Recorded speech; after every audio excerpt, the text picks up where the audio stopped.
জলমগ্ন গোটা ধূপগুড়ি পৌরসভা একের পর এক সমস্যায় জর্জরিত পৌরবাসী। রাস্তাঘাট থেকে শুরু করে শোবার ঘর এমনকি রান্নাঘর সব জায়গাতেই জলমগ্ন। পানীয় জল থেকে শুরু করে দৈনন্দিন নিত্য প্রয়োজনীয় সমস্ত কিছুই এখন নোংরা নর্দমা জলে ভর্তি। অভিযোগ পৌরকর্তা থেকে শুরু করে কোনো আধিকারিকের দেখা মিলছে না। ভোট আসলে এদের দেখা যায়, তবে ভোট মিটে গিয়ে দেখা মেলে না কোনো জনপ্রতিনিধির। ধূপগুড়ি পৌরসভায় এই জলমগ্ন ছবি কবে হবে পরিবর্তন, সংশয়ে ধূপগুড়িবাসী। কাজ করেছে পিছনে রাস্তাটা উঠে গেল, এদিকে তো দরকার জমবে, তার মতো দেমক নাই। তখন ভোক্তা তখন আমি বললাম আপনি কেউ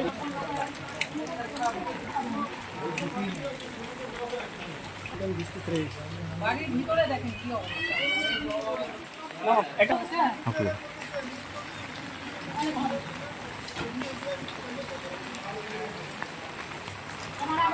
বাবা ডাকতেছে, মানে নিচে যে বেরোবো সেটাই কাউন্ট হচ্ছে না, এতটা জল।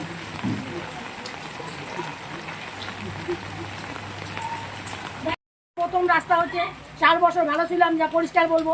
তারপরে থেকে জল চলছেই, জলের কোনো সমস্যা নাই। শীত আসবে হবে, বর্ষা আসবে, আর কোন দিক দিয়ে কী ব্যবস্থা করা যাবে? ওদের ব্যবস্থা নেই। ব্যবস্থা যদি নাই তাহলে সামনের রাস্তাটা কেন করলো, সাইডের রাস্তাটা কেন করলো? তারা মানুষ, আমরা মানুষ নই। কাউন্সিলরকে বলছিলেন ওয়ার্ডের সব কথা বলা, কি বলছেন তিনি? সব বলা হচ্ছে। চন্দনকে ডাইকে নেওয়া হয়েছে, ইঞ্জিনিয়ার নিয়ে আসছে, জেনারেটর বলে কিনবে, জেনারেটর কিনবে, ঠিক আছে আমরা দিচ্ছি।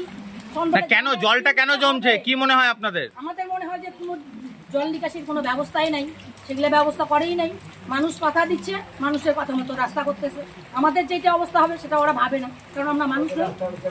হ্যাঁ, আমরা সবাইকে ভোট দিই, তারপরেও মানে কেন ভোট দিব? সবাই আসে। এবারে তো ভোটের 4 দিন আগে নেতা আসছে, তখনও বলছিলাম, তখনও আমাকে বলছে যে জিতবে, যে সেই করবে তাকে ভোট দেন। তাহলে এগুলো কি মানুষের কথা? তাহলে আসে কেন? আমি যদি কর্মী হয়ে যদি ভোট দিতে না যাই, পরবর্তীতে আমাকে যদি দেখে আমি ভোট দিতে যাইনি, আমাকে তো বলবে ভোটেই যান নাই। ভোট তো আপনি বিধায়ককে ফোন করেছিলেন? হ্যাঁ করেছি। কি বলছে? আমাকে বলছে যে দিদিভাই কি সমস্যা। তারপরে বললাম এই সমস্যা, ওই রাস্তায় আসেন, কয়েকটি আমাকে সমস্যাটা খুলে বললাম। বললো যে 2টা দরখাস্ত লিখতে, একটা আমার কাছে দিতে, একটা আমি রাখবো, একটা আমি উপরে পাঠাবো, দেখি কি হয়। আমি তো নতুন, এই কথা বলছি। 4 দিন হয়নি ফোন করা, এখনো যদি বলেন আমি ফোন করে দিই। মানে কোনো নেতাই আর আসেনি একবারও? কেউ না। আপনার নাম? আমার নাম রেণুকা পিড়ি।